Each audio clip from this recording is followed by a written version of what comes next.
Ayan na naman siya. Ayan na naman siya. May nagtanong sa akin kanina.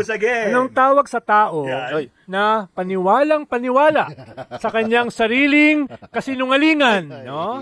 Anong tawag sa kanya? Ano? Yung tumatawag sa sarili na Ambassador of Jesus Christ. No?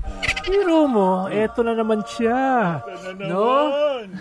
Gumawa ng isang napakagandang proposal. Ganda ang proposal. Kailangan daw magkaroon ng representatibo ang mga kulto at ang oposisyon dito sa ICI. How do you really feel? Independent, no? Hindi ko na matapos, no? Independent cult. Kaya nga tinawag na independent Nakatatas na noon, DP niya. Mr. Forthwith. Kaya na naman si Mr. Remand. Di ba? Kaya nga tinawag na independent. Bakit mo gagawing partisan?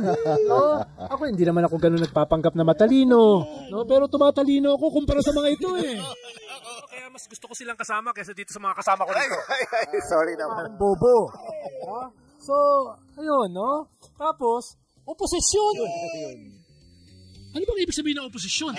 Sino nga ba yung opposition? Natalo ka sa eleksyon, sa Senate leadership, ikaw ay oposisyon na.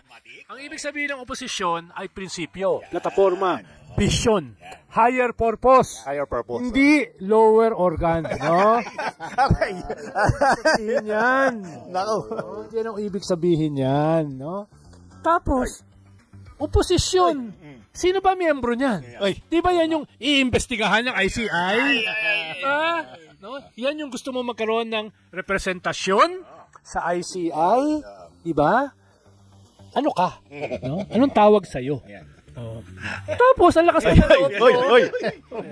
Para sabihin na ang mastermind dito sa mga banat sa kasama mo sa oposisyon na si Boy Dila.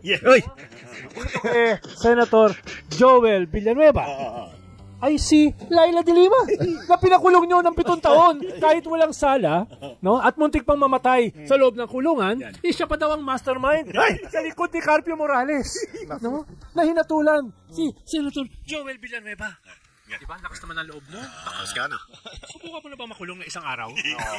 Isang araw lang, kahit isang araw. Nang walang sala? No? Yun yung mas masakit. Kaya, nakakapusing ka, no? Bata. No? Huwag ka masyadong magmagaling. Huwag ka masyadong manukat. Dahil pag ikaw ay sinukat, sigurado ko, parang katulad ng pelikula, ikaw ay kukulangin.